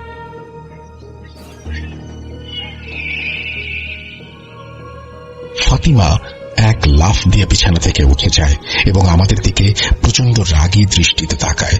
তাকে দেখতে এতটাই ভয়ঙ্কর লাগছিল, যার ফলে মনে হচ্ছিল আমার এত কম বয়সী এই মেয়েটির মধ্যে যেন কোনো প্রকার মায়া, মনুষ্যত্বের বিন্দু মাত্র কোনো অস্তিত্ব নেই। তাকে দেখে আমরা এতটাই ভয় পেয়ে গিয়েছিলাম যে আমি আর আমার হাজবেন্ড কখন যেন তার তীক্ষ্ণ দৃষ্টির ভয়ে পেছনে চলতে চলতে দেয়ালের সাথে নিজেদের পিঠ লেগে যেতে অনুভব করেছি। এই অনুভূতি ভাষায় প্রকাশ করার মতো নয়। ফাতিমা আমাদের এই অবস্থা দেখে মুচকি হেসে বলে, মা, কি হলো তোমার পাদ্রী মশাইয়ের? মরে গেল নাকি পাগল হয়ে গেল? শোন, আমার পেছনে লাগিস না। আমি কে আর আমি কি করতে পারি তার কোনো আন্দাজ তোদের নেই। আমার মেয়ের এমন কথা শুনে আমি হাউমাউ করে কেঁদে ফেলি, কেননা এই আওয়াজ আমার মেয়ের না। এই আওয়াজ আমার জন্য বড়ই অচেনা। এই আওয়াজ কোনো পুরুষের, আমার মেয়ের কণ্ঠে কোনো এক পুরুষের কণ্ঠ শোনা যাচ্ছে। আমি এসব নিতে পারছিলাম না, অনবরত কেঁদেই চলেছিলাম। অন্যদিকে ফাতেমা হাসতে হাসতে ওপরের ঘরে চলে গেল, আর আমরা অ্যাম্বুলেন্সের অপেক্ষা করতে লাগলাম। একটু পরে অ্যাম্বুলেন্স এসে গেল এবং চার্চ থেকে কিছু লোকজন নিয়ে পাদ্রী সাহেবের সহকারীও এসে উপস্থিত হলেন। আমি বেশ চিন্তায় ছিলাম, কেননা আল্লাহ না করুন পাদ্রী সাহেবের কিছু হয়ে গেলে তো সব দোষ আমাদের উপরেই চলে আসবে, কেননা তিনি কোনো অফিসিয়াল রিকোয়েস্টে বা চার্চকে অভিহিত করে সেখান থেকে আসেননি, বরং আমার হাজবেন্ডের সাথে পরিচিতির খাতিরেই তিনি এসেছিলেন। এসব ভাবতে ভাবতেই পাদ্রীকে অ্যাম্বুলেন্সে তুলতে সাহায্য করছিলাম আমরা। অ্যাম্বুলেন্স তাকে নিয়ে হাসপাতালের উদ্দেশ্যে রওনা হলো, আর আমরাও বাকি সবার সাথে রওনা দিলাম। হাসপাতালে পৌঁছালে পাদ্রী সাহেবের চিকিৎসা শুরু হলো। ডাক্তার তাকে ভালোভাবে পরীক্ষা করে দেখলেন বেশ কিছুটা সময়। পরীক্ষা নিরীক্ষা শেষে তিনি আমাদের অভয় দিয়ে বললেন, উনি অজ্ঞান হয়ে আছেন। আমরা ওনার চিকিৎসা শুরু করে দিয়েছি, আশা করি দ্রুতই ওনার জ্ঞান ফিরে আসবে, চিন্তা করবেন না। পাদ্রী সাহেবের জ্ঞান ফেরার জন্য আমরা চাতক পাখির মতো অপেক্ষা করছিলাম। এই অপেক্ষা ছিল বেশ দীর্ঘ। দেখতে দেখতে 3, 4, 5 এভাবে ক্রমান্বয়ে 9 দিন পর পাদ্রী সাহেবের জ্ঞান ফেরে। কিন্তু জ্ঞান ফিরে আসার পর তাকে যেন আর চেনাই যাচ্ছিল না। তার শরীরের অবস্থা মোটেও ভালো ছিল না। তিনি বিড়বিড় করে শুধু নিজের জীবনের নানা বিষয় নিয়ে কথা বলছিলেন এবং তার মুখ থেকে শুধু একটি কথাই বের হচ্ছিল, আর তা হলো, বাঁচাও, আমাকে বাঁচাও, লুসিফারের হাত থেকে কেউ তো আমাকে বাঁচাও, সে আমাকে জাহান্নামের আগুনে পুড়িয়ে মারবে।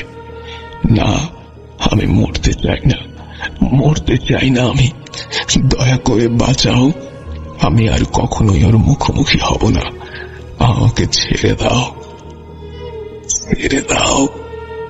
এখানে লিসেনারদের বুঝার সুবিধার্থে একটি কথা বলে রাখছি, লুসিফার আর ইবলিস আলাদা কেউ নয়, বরং দুজনেই এক। খ্রিস্টান ধর্মের অনুসারীগণ ইবলিসকেই লুসিফার নামে আখ্যায়িত করে থাকেন, যাকে আমরা ইবলিস বা শয়তান নামে চিনি। পাদ্রী সাহেব খ্রিস্টান ধর্মের অনুসারী হয় ইবলিস বা শয়তানকেই লুসিফার সম্বোধন করছিলেন। ঘটনায় ফেরা যাক। আমরা পাদ্রী সাহেবের কথাগুলো শুনে এতটাই ভয় পেয়ে গিয়েছিলাম যে আমাদের গলা শুকিয়ে আসতে শুরু করে, শরীর যেন অসাড় হয়ে যাচ্ছিল। চার্চের অন্যান্য লোকগুলো আর পাদ্রীর সহায়ক বারবার পাদ্রী সাহেবকে বলছিলেন, দয়া করে এর নাম নেবেন না, আপনি কেন বারবার এর নাম উচ্চারণ করছেন? এসব দেখে আমরা আর সহ্য করতে পারছিলাম না। তাই আমরা পাদ্রী সাহেবকে হাসপাতালের যে কেবিনে রাখা হয় সেই কেবিন থেকে দ্রুত বের হয়ে আসি। বের হয়ে এসে আমরা পাদ্রী সাহেবের সহকারীর সাথে কথা বলি। তিনি বেশি কিছু বলেন না, শুধু একটা কথাই বলেন। তিনি বলেন তিনি ফাতেমার অবস্থার কথা বিশপকে জানিয়ে দিয়েছেন, এখন তিনি এর কোনো না কোনো সমাধান অবশ্যই বের করবেন। আমরা বাড়ি ফিরে আসি। এই কয়দিন ফাতিমাকে তেমন একটা দেখিনি। নিজের রুমে সারাক্ষণ ঘুমিয়েই কাটিয়েছিল সে। দেখে মনে হচ্ছিল যেন জীবিত কোনো লাশ বিছানার সাথে এঁটে আছে। বুকের ভেতরের যন্ত্রণার পরিমাণ ধীরে ধীরে যেন বেড়েই চলছিল। দুর্বিষহ হয়ে উঠছিল এক একটি দিন, এক একটি সেকেন্ড। তাও হাল ছাড়িনি। আল্লাহর ওপর আস্থা রেখেই দিন কাটাতে থাকি আর পাদ্রী সাহেবের সহকারীর বলা কথার প্রেক্ষিতে অপেক্ষা করতে থাকি। এই অপেক্ষাও ছিল দীর্ঘ, অনেক দীর্ঘ।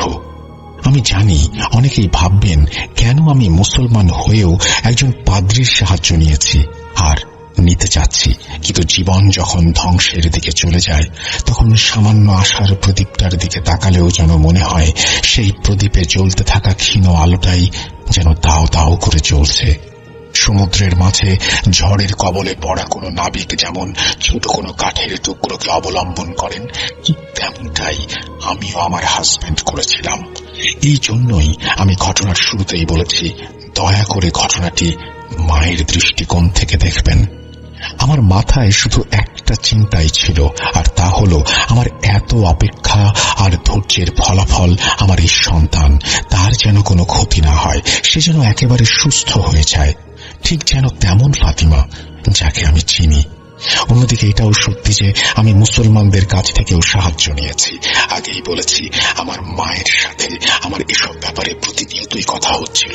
আমি আম্মাকে বলছিলাম, যদি কোনো হুজুর পাওয়া যায় তাহলে সব সমস্যার সমাধান করতে বলুন, রুকাইয়া করতে জানে এমন কারো খবর দিন। আম্মা যেন আমাকে ফোনে তাদের সাথে যোগাযোগ করিয়ে দেন সেই জন্য অনুরোধ করেছিলাম। বাংলাদেশ থেকে নিজ ঘরে বসে ট্রিটমেন্ট করতে পারলে আমি তাতেও রাজি ছিলাম। একদিন দুপুরে আমি রান্না বান্না শেষ করে জোহরের সালাত আদায়ের জন্য প্রস্তুতি নিচ্ছি। এমন সময় আম্মার ফোন আসে বাংলাদেশ থেকে। আমি কোনো রকমের তড়িঘড়ি করে ফোন রিসিভ করি।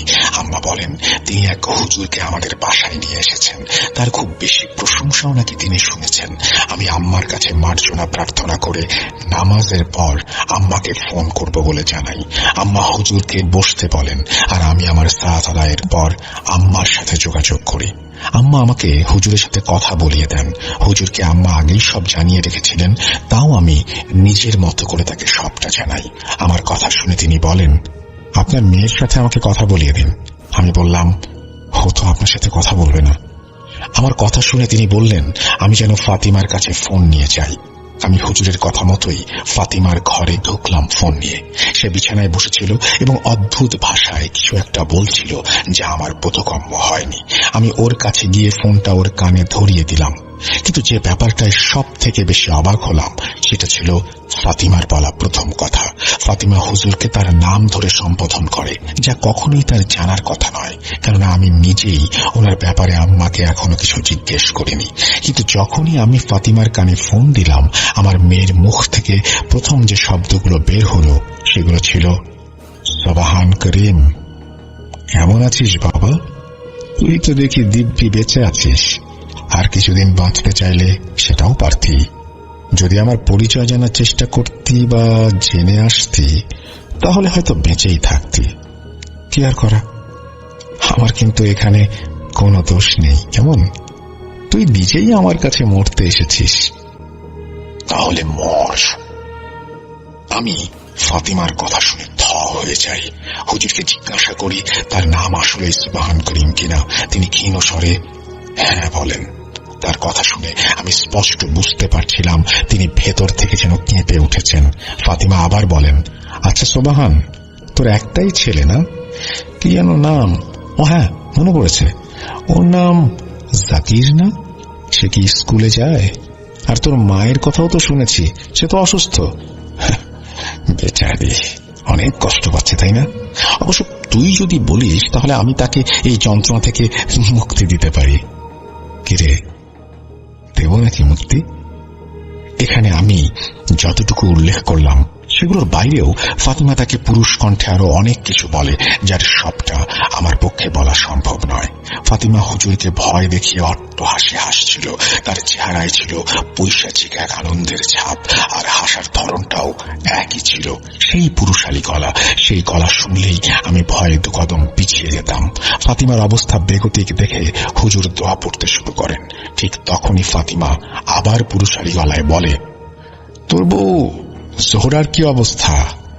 আমি জানি সে আত্মহত্যা করেছে, আর তুই দুনিয়াকে বলেছিস ওটা অ্যাক্সিডেন্ট ছিল।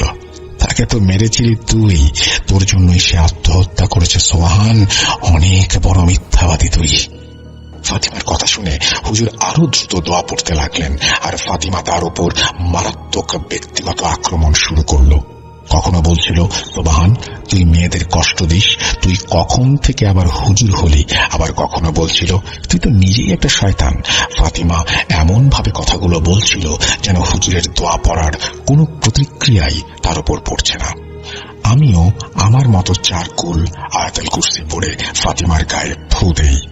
আমার ফু লাগা মাত্রই সে শোয়া থেকে দাঁড়িয়ে গেল আর বলল, এই সোবাহান, আমি তোকে কিছু দেখাতে চাই। একটু পেছনে তাকা, দেখ তোর পেছনে কি হচ্ছে। ফাতিমার এই কথা বলার কয়েক সেকেন্ড পরেই কল কেটে গেল, আর ফোনের দিকে তাকিয়ে জিজ্ঞাসা করতে লাগলো, সুবহান করিম, তুই কোথায় চলে গেলি? খুব সাহসী ছেলে, হ্যাঁ? তাহলে পালালি কেন? এই বলে সে আমার দিকে তাকিয়ে বলল, হে মা, কোনো ভালো বড় পীর নিয়ে আসো যে কিনা আমার মোকাবেলা করতে পারবে। তা না করে তুমি এমন কিছু বাচ্চাদের নিয়ে আসছো যে কিনা সামান্য ক্ষমতা দেখলেই দৌড়ে পালায়। ভেবেছিলাম আর কিছুটা সময় আনন্দ করব, তার হলো না। আমার মেয়ের কথা শুনে আমার হাত থেকে ফোন পড়ে যায়। ফোন পড়ে যেতে দেখে সে আমার দিকে তাকিয়ে মুচকি হাসলো আর উল্টো পায়ে ঘর থেকে বেরিয়ে গেল। আমার মধ্যে ভয় ক্রমাগত বাড়ছিল, কেননা আমি এই সময় ফাতিমার সাথে একেবারেই একা ছিলাম, আর আমাদের সাথেই ছিল সেই শয়তানের উপস্থিতি। আর সবচেয়ে বড় ভয় ছিল এটাই যে আমার মেয়ে তার কাছে জিম্মি ছিল। আমি এখনো পর্যন্ত এমন কাউকে খুঁজে পাচ্ছিলাম না যে কিনা এই শয়তানকে পরাজিত করতে পারে এবং ফাতিমাকে এই জাহান্নামের থেকে মুক্তি দিতে পারে। এভাবেই দিন কেটে যাচ্ছিল। আমি প্রতিদিনের মতো এসব নিয়ে চিন্তা করছিলাম। হঠাৎ আমাদের বাড়ির বেল বেজে ওঠে। দরজা খুলে দেখি পাদ্রী সাহেবের সহকারী আমাদের বাড়িতে এসে উপস্থিত। তার সাথে ছিল আরো 3 জন ব্যক্তি। আমি শুরুতেই তাদের থেকে পাদ্রী সাহেবের খোঁজ খবর নিলাম। তারা আমাকে জানালো পাদ্রী সাহেবের অবস্থা আগের মতোই আছে, কোনো উন্নতি নেই। তিনি না কিছু খাচ্ছেন না পান করছেন। তার খুব কষ্টে দিন কাটছে। তার হাতে ক্যানোলা লাগানো ছিল, কিন্তু তিনি বারবার সেটা খুলে ফেলতে চাচ্ছেন। ক্যানোলার সুই মুখে নিয়ে গিলে ফেলার চেষ্টা করছেন। তাকে সেজন্য শিকল দিয়ে বাঁধা অবস্থায় রাখা হয়েছে। তিনি এখন শুধু একটা কথাই বলেন, আমাকে লুসিফার থেকে বাঁচাও, সে আমাকে জ্বালিয়ে দেবে। সেই সহকারী পাদ্রী বলেন, পাদ্রী সাহেব ফাতিমার মধ্যে এমন কি দেখেছেন যে তার এই করুণ অবস্থা হয়েছে? আমরা কেউ বুঝতে পারছি না। এসব বলতে বলতেই তিনি ওনার সাথে আসা বাকি 3 জনের সাথে আমার পরিচয় করিয়ে দেন। তিনি বলেন অন্য চার্চ থেকে তিনি নতুন 3 জন পাদ্রী নিয়ে এসেছেন, যারা মানুষের মধ্যে থাকা শয়তানকে পরাজিত করার জন্য এক্সারসিজম করে থাকে। তিনি আরো বলেন এই পাদ্রীদের নাকি এ বিষয়ে অনেক নাম ডাকও আছে, আর তারা অনেক সময় ধরে এই কাজ করে আসছেন। আমি পাদ্রী সাহেবের সহকারী আর বাকি 3 জন পাদ্রীকে নিয়ে ফাতিমার ঘরের দিকে যাই। যখন আমরা ফাতিমার ঘরের সামনে পৌঁছালাম, তখন একজন পাদ্রী সাহেব বলে উঠলেন, আপনারা বাইরে অপেক্ষা করুন, আমি আপনার মেয়েকে একাই পর্যবেক্ষণ করতে যাচ্ছি। তার কথা শুনে আমি এবং বাকি পাদ্রীরা ফাতিমার রুমের বাইরে দাঁড়িয়ে অপেক্ষা করতে লাগলাম। সেই পাদ্রী সাহেব ফাতিমার রুমে চলে গেলেন। আমার খুব ভয় করছিল, কেননা আমি বাসায় একা ছিলাম। ফাতিমার বাবা ফাতিমার এই অবস্থার জন্য অফিসে মনোযোগ দিতে পারছিলেন না। ওনার চাকরিও প্রায় যায় যায় অবস্থা। এই জন্য পাদ্রীরা আসার পর আমি ওনাকে ফোন করি, কিন্তু বেচারা কোনোভাবেই ছুটি নিতে পারেননি। পাদ্রী সাহেব ফাতিমার রুমে প্রবেশ করেছেন প্রায় 15-20 মিনিট পেরিয়ে গেছে, কিন্তু পাদ্রী সাহেব বা ফাতিমা কারোরই কোনো আওয়াজ আসছিল না। আমি সহকারী পাদ্রীকে বললাম, ভেতরে গিয়ে দেখেন কি হচ্ছে। এত নীরবতা আমার ভালো লাগছে না। আমার মনে কু গাইছিল। আমার কথা শুনে সে ফাতিমার রুমে প্রবেশ করতে যাবে, এমন সময় ভেতর থেকে পাদ্রী সাহেব বেরিয়ে এলেন। তার ডান হাতের অবস্থা ছিল গুরুতর। হাতটি ছিল ভাঙা, ঠিক যেভাবে ফাতিমার শিক্ষকের হাত ভাঙা ছিল। তার সম্পূর্ণ মুখ যেন লাল বর্ণ ধারণ করেছিল এবং তার শরীর ঘেমে নিয়ে একাকার হয়েছিল। তাকে দেখে মনে হচ্ছিল তিনি যেন বহুদিনের অসুস্থ কোনো ব্যক্তি। তিনি বাইরে এসে সহকারী পাদ্রীকে বললেন তাকে তাড়াতাড়ি হাসপাতালে নিয়ে যেতে। তাকে দ্রুত হাসপাতালে নিয়ে যাওয়া হয়, কিন্তু হাসপাতালে পৌঁছানোর পর কর্তব্যরত চিকিৎসক তাকে মৃত ঘোষণা করেন। হার্ট অ্যাটাকে মারা গিয়েছিলেন তিনি। এই কথা শুনে আমাদের মাথায় যেন আকাশ ভেঙে পড়ে। এই ঘটনার কিছুদিন পর সহকারী পাদ্রী আমার কাছে এসে বলেন আমি যেন সন্ধ্যার পর তার সাথে চার্চে দেখা করি। যদিও আমার জন্য এই কাজ করা উচিত নয়, কিন্তু আমার মেয়ের জন্য একজন পাগল হয়ে আছেন আর অন্যজন প্রাণ হারিয়েছেন ভেবে আমি আর তাকে মানা করতে পারলাম না। যথারীতি সন্ধ্যায় আমি চলে গেলাম চার্চে। সেখানে পৌঁছে দেখি সহকারী পাদ্রী আমার জন্য অপেক্ষা করছেন। আমি তাকে দেখতেই সে আমার কাছে হাত জোর করে মাথা নত করে ফেললেন এবং তার অফিসে নিয়ে গেলেন। আমি তার এই আচরণ দেখে বেশ অবাকই হলাম। আমাকে নিয়ে গিয়ে তিনি একটি চেয়ারে বসান এবং দ্রুত জিজ্ঞেস করতে থাকেন, ম্যাডাম, আপনার কি মনে হয় ওই পাদ্রী সাহেবের সঙ্গে কি হয়েছিল? তার মৃত্যু কিভাবে হয়েছিল? আমি হতবাক হয়ে গিয়েছিলাম, কারণ ডাক্তার তো বলেছিল হার্ট অ্যাটাকে মারা গিয়েছে। তবুও তিনি কেন আমার কাছে পাদ্রী সাহেবের মৃত্যুর কারণ জানতে চাইছেন? আমি বললাম, তিনি তো নিজেই হাসপাতালে গিয়েছিলেন অসুস্থ পাদ্রীর সাথে, আর ডাক্তারের কথা অনুযায়ী পাদ্রীর মৃত্যুর কারণ হার্ট অ্যাটাক, যা তিনি নিজ কানেই শুনেছেন। আমার কথায় সম্মতি দিয়ে তিনি বলেন, তার মৃত্যু হার্ট অ্যাটাকেই হয়েছে, এটা সত্যি, কিন্তু তার হার্ট অ্যাটাক কেন হয়েছিল সেটা আমি ভেবে দেখছি, এজন্যই প্রশ্নটা করা। প্রত্যুত্তরে আমি তাকে বলি, আমি এসব দেখিনি, আর ওনার কেন হার্ট অ্যাটাক হয়েছে তা আমি কিভাবে জানবো? আমার কথা শুনে তিনি বলেন, ওই পাদ্রী সাহেবও আমার মেয়ের মধ্যে সে শয়তানকে দেখেছেন এবং হাসপাতালে যাওয়ার সময় নাকি তিনি সহকারী পাদ্রীকে বলেছিলেন তিনি জীবনে এর চেয়ে ভীতিকর আর কোনো কিছুই কখনো দেখেননি। সেই শয়তানকে দেখে প্রথম পাদ্রী সাহেব তার মানসিক ভারসাম্য হারিয়েছেন, আর দ্বিতীয় পাদ্রী সাহেব নিজের জীবন হারিয়েছেন। মনের মধ্যে অনেক প্রশ্ন ঘুরপাক খাচ্ছিল। তার কথা শুনে আমার এতটুকু সাহস হচ্ছিল না যে আমি তার কাছ থেকে কিছু জানার চেষ্টা করি বা প্রশ্ন করি। কিন্তু একটা প্রশ্ন না করলেই নয়, আমি তার কাছে জানতে চাইলাম এখন আমাদের করণীয় কি। সে আমাকে জানালো এসব কারণে চার্চের নাকি বদনাম হতে পারে, এই খবর বাইরে বের হলে চার্চের সম্মানহানিও হতে পারে, আর একজন মানুষের জীবনও গিয়েছে। তাই তিনি আমাকে দেখা মাত্রই হাত জোর করে বুঝিয়ে দিচ্ছিলেন তারা আমাকে এই ব্যাপারে কোনো প্রকার সাহায্য করতে ইচ্ছুক নন। আর তাই আমি সেখান থেকে হতাশ হয়ে ফিরে এলাম। ঘটনার এই পর্যায়ে একটু পেছনে ফেরা যাক। আচ্ছা, আপনাদের মনে আছে সোবাহান হুজুরের কথা, যিনি ফাতিমার সাথে কথা বলার সময় ফোন কেটে দিয়েছিলেন আর আমার মেয়ের কথা শুনে শেষ মুহূর্তে ফোন বন্ধ হয়ে গিয়েছিল?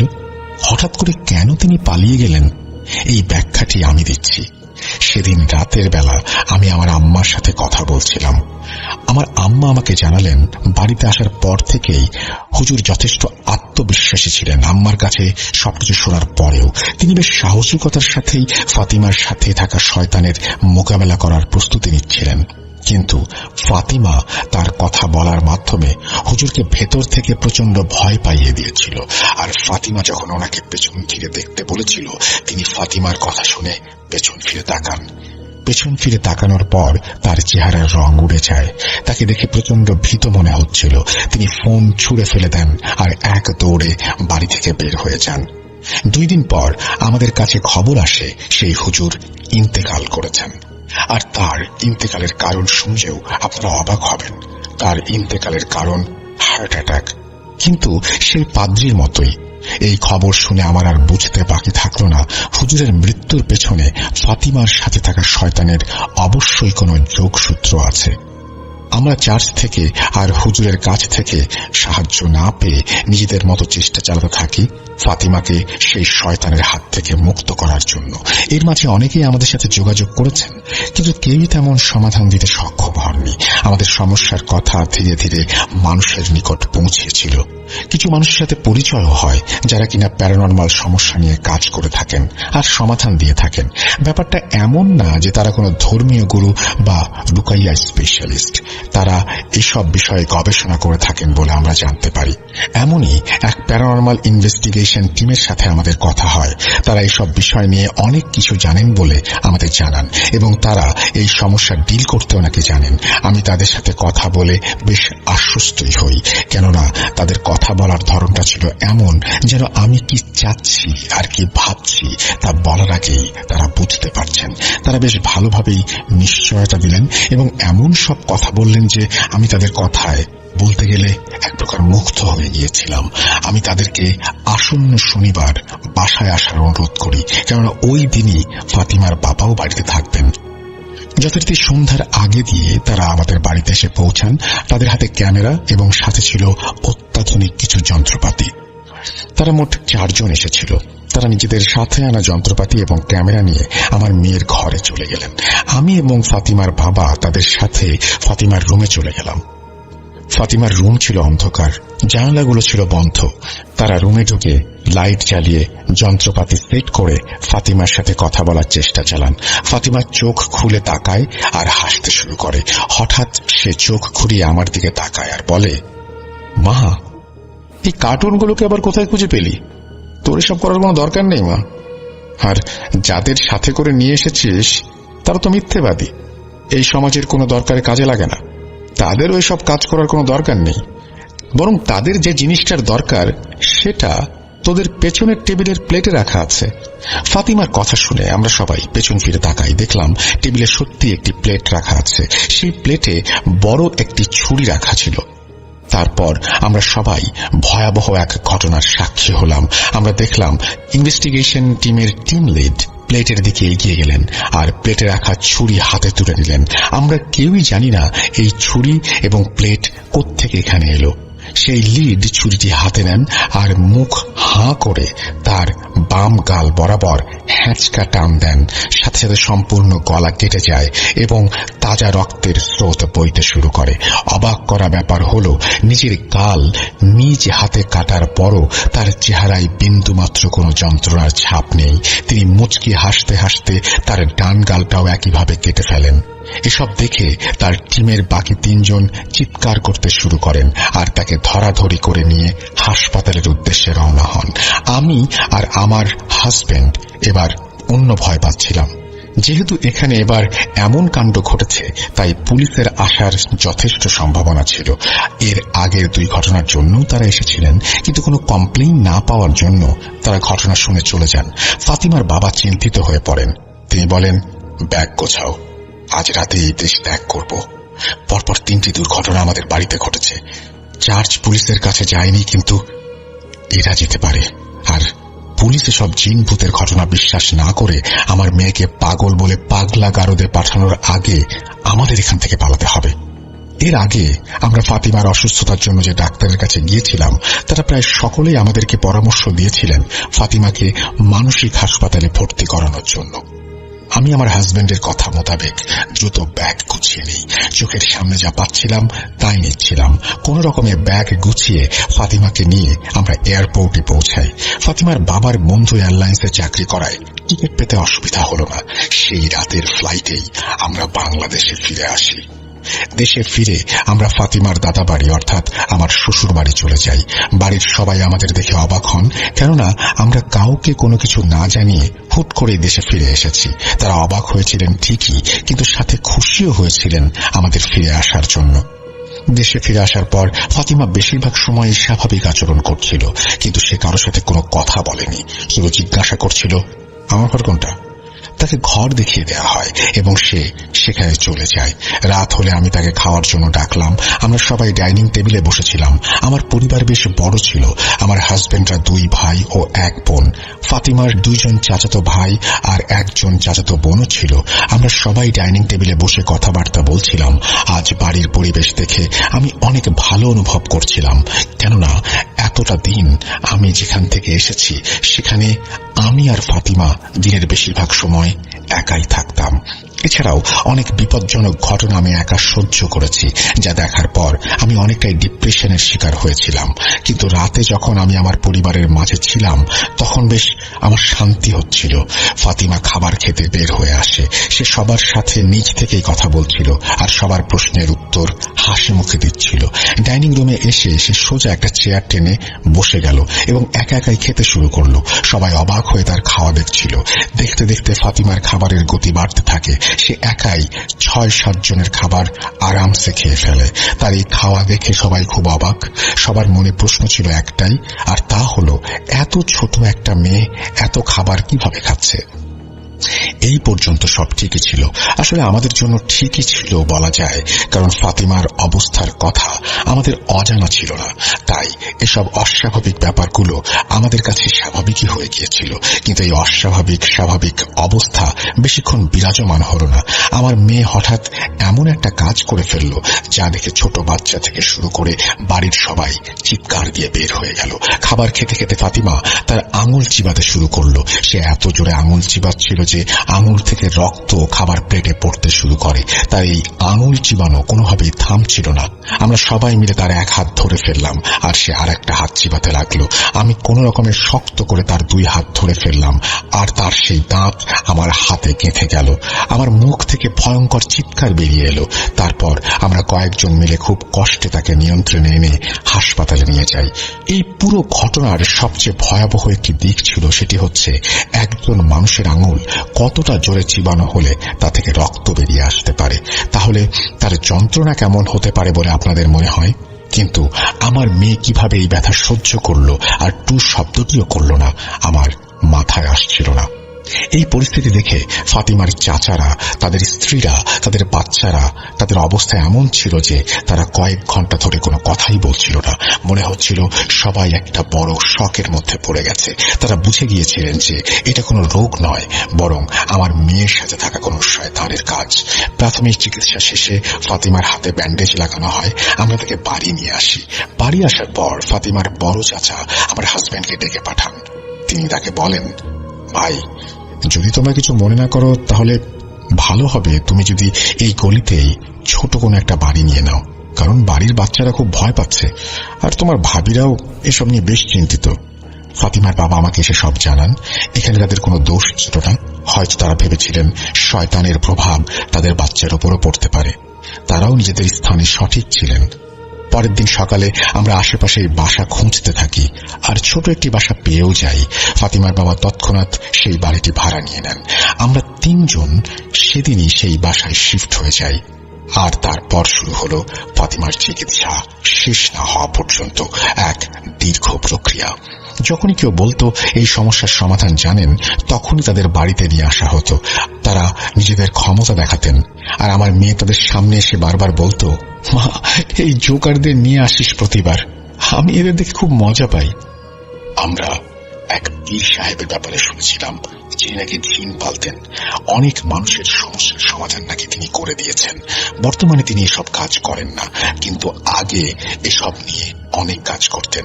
আমরা তার সাথে যোগাযোগ করি, কিন্তু প্রথম আমরা সেই পীর সাহেবকে কোনোভাবেই আমাদের বাড়িতে আসার জন্য রাজি করাতে সক্ষম হইনি। কিন্তু আমি তো মা, নিজের মেয়ের ভালোবাসার জন্য সব করতে রাজি। তাই কোনো দ্বিধা না করে আমি পীর সাহেবের পায়ে ধরে তার কাছে সাহায্যের ভিক্ষা চাইলাম। আমার এই করুণ নিয়তি দেখে তিনি আর কঠিন থাকতে পারলেন না। তিনি জানান তিনি জুম্মার দিন আমাদের বাড়িতে আসবেন। পীর সাহেব নিজের কথা রাখলেন। তিনি জুম্মার নামাজের পরে আমাদের বাড়িতে আসলেন। তার সঙ্গে 3-4 জন শাগরেদও ছিল। পীর সাহেবকে আমার মেয়ের ঘরে নিয়ে যাওয়া হয়। আমার মেয়ে তাকে ওপর থেকে নিচে একবার ভালো করে দেখে নিল এবং আমার দিকে তাকিয়ে বলল, সাব্বাস, এই পীর কিছুটা ভালো, এর সাথে মোকাবেলা করে মজা পাবো। এই কথা বলে সে নর পিশাচের মতো হাসতে শুরু করলো। তারপর পীর সাহেব আমার মেয়ের সামনে গিয়ে বসলেন। ফাতিমার সামনে বসে তিনি দোয়া পড়তে শুরু করলেন। পীর সাহেব দোয়া পড়ছেন আর আমার মেয়ে গান গাইছে। আমি সব দেখে কি করব কিছুই বুঝতে পারছিলাম না। প্রায় 2 ঘন্টা দোয়া পড়েন তিনি। আমার মেয়ে সম্পূর্ণ সময় জুড়েই তাদের গান গেয়ে শোনায়। লজ্জায় আমি যেন মাটির সাথে মিশে যাচ্ছিলাম। পীর সাহেব যখন দেখলেন কিছুতেই কিছু হচ্ছে না, তখন তিনি উঠে দাঁড়ান আর আমার মেয়ের চুল ধরে টান দেন। এই কাজ করার সাথে সাথে আমার মেয়ে ভয়ঙ্কর দৃষ্টিতে পীর সাহেবের দিকে তাকায় আর সজোরে পুরুষ কণ্ঠে চিৎকার দিয়ে ওঠে। আমাদের বাড়ির দেয়ালগুলো সেদিন কেঁপে উঠেছিল, আর ঘরের ভেতরে মেয়েটা পুরুষের মতো গলায় বলল, এই মৌলবী, চুল ছেড়ে দে, নইলে আমি তোর এমন অবস্থা করব যাদেরকে সাথে নিয়ে এসেছিস তাদেরকে কাঁধে করে নিয়ে ফিরতে হবে। আমার মেয়ের মধ্যে এত বেশি ভয়ঙ্কর আক্রোশ ছিল যা দেখে সেই পীর সাহেবও ভয়ে চুপ হয়ে গেলেন এবং তিনি ফাতিমার চুল ছেড়ে দিলেন। তারপর ফাতেমা দাঁড়িয়ে পীর সাহেবকে বলে, কিরে মৌলবী, কি অনেক নাটক হয়ে গেছে, আমিও তোকে অনেক সম্মান দেখালাম, এখন চুপচাপ এখান থেকে বিদায় হ। এরপর ফাতিমা আরো কিছু কথা বলল যা ছিল আমাদের অবাক করার মতো। সে পীর সাহেবের পাশে খালি একটি জায়গা দেখে ইশারা করলো, কিন্তু সেখানে কেউ ছিল না। ফাতিমা সেই দিকে ইশারা করে বলল, তুই সাথে করে যে 7টাকে নিয়ে এসেছিস তাদের এখান থেকে নিয়ে বিদায় হ, নইলে তুই তো মরবি, ওরাও মরবে। পীর সাহেব উঠে দাঁড়ালেন আর ফাতিমার বাবার কাছে হাত জোর করে আল্লাহ হাফিজ বলে চলে গেলেন। এরপর আমরা যাই ভারতে। কেউ একজন আমাদের বলেছিল ভারতে একটা দরগা আছে, সেখানে গেলে নাকি কাজ হবে। সেখানে গিয়ে শুনলাম যারা সমস্যা নিয়ে আসেন তাদের অনেকেই নাকি সেখানে সুস্থ হয়েছেন। সেখানে নাকি মুসলিম জিন থাকে যারা সব সমস্যার সমাধান করে। আমরা দরগাতে পৌঁছে সেখানে অনেক লোক দেখতে পাই যাদের সাথে ফাতিমার মতো জিনের সমস্যা ছিল। তারা কেউ কেউ নিজেদের মধ্যে নাচানাচি করছিল, কেউ কেউ গান গাচ্ছিল, কেউ কেউ অযথাই পাগলের মতো আচরণ করছিল। এসব আমাদের জন্য খুবই স্বাভাবিক ঘটনা, কিন্তু যে ব্যাপারটা ছিল অস্বাভাবিক সেটা হচ্ছে যখনই আমার মেয়ে দরগার ভেতরে প্রবেশ করলো, সেখানে যত লোক ছিল যাদের সাথে জিনের সমস্যা ছিল তারা সবাই চিৎকার করতে করতে হঠাৎ থেমে গেল। এবং একসাথে সবাই আমার মেয়ের দিকে অপলক দৃষ্টিতে তাকিয়ে রইল। যখন আমার মেয়ে তাদের সামনে দিয়ে যাচ্ছিল, তারা সবাই পেছনে সরে যাচ্ছিল। মনে হচ্ছিল তারা এমন কিছু একটা দেখেছে যা আমরা দেখতে পাচ্ছিলাম না, কিন্তু এই মানুষগুলোর চেহারা ছিল বেশ স্পষ্ট। আমার মেয়ে আমাদের সাথেই চলছিল। হাঁটতে হাঁটতে আমরা একটি রুমের সামনে আসি। রুমের বাইরে দাঁড়ানো এক বৃদ্ধ লোক আমাদের রুমের ভেতরে যাওয়ার জন্য ইশারা করেন। আমি আর ফাতিমার বাবা সেই রুমে প্রবেশ করলাম, কিন্তু ফাতিমাকে কোনোভাবেই রুমে প্রবেশ করাতে পারলাম না। মনে হচ্ছিল কেউ যেন তাকে আটকে রেখেছে। তার একটা পা পেছনে ছিল, অন্যটা রুমের চৌকাঠের ওপরে ছিল, কিন্তু সে কিছুতেই ঘরে ঢুকতে পারছিল না। সে ঘরে ঢোকার জন্য প্রচন্ড চেষ্টাও করছিল, যা আমরা নিজেরাই দেখেছি, কিন্তু সেখানে অদৃশ্য কোনো শক্তি যা তাকে ভেতরে ঢুকতে দিচ্ছিল না। তারপর আর কি, যেভাবে দরগাতে এসেছিলাম সেভাবে আবার ফিরে এলাম। ভারত থেকেও হতাশ হয়ে আবার দেশে ফিরে এলাম। এই সমস্যা যেন আমাদের পিছুই ছাড়ছিল না। যত চেষ্টা করছিলাম মুক্তি পাওয়ার, ততই যেন আরো দৃঢ়ভাবে আমাদের সাথে সমস্যা চেপে বসছিল। তারপর আমরা যাই পাকিস্তানে। আমরা জানতে পারি পাকিস্তানের বেলুচিস্তানে একজন পীর আছেন, যিনি সেখানেরই মাজারে থাকেন। তিনি কোনো পেশাদার রুকাইয়া বিশেষজ্ঞ নন, কিন্তু যখন কাউকে বিপদে দেখেন তখন সাহায্য করেন। আমরা ভাবলাম, যেহেতু এত কিছু করেছি, এটাই আর বাদ থাকবে কেন। বেলুচিস্তানে একটা ছোট শহরে পৌঁছাই আমরা। সেটি ছিল পাহাড়ি এলাকা। প্রায় 3 ঘন্টার মতো সেই পীরের খোঁজ করি। অবশেষে তার খোঁজ পেতে সক্ষম হই। আমরা পীর সাহেবের কাছে গেলাম, কাটা পাহাড়ের মধ্য দিয়ে আঁকা বাঁকা রাস্তা ধরে। আমরা যখন তার বাড়ির কাছে পৌঁছালাম তখন জানতে পারলাম পীর সাহেব সালাত আদায় করছেন। ফাতিমার দিকে তাকাতেই দেখলাম সে চারপাশ এমন ভাবে দেখছিল যেন মনে হচ্ছিল কেউ তার ওপর দূর থেকে লক্ষ্য রাখছে। পীর সাহেব এলে আমরা ওনার সামনে গিয়ে বসলাম। তিনি আমার মেয়েকে খেয়াল করতে লাগলেন এবং আমার মেয়েও তার দিকে তাকিয়ে দেখছিল। পীর সাহেব আমার দিকে তাকিয়ে বললেন, বলুন, কি সমস্যা আপনার মেয়ের? আমি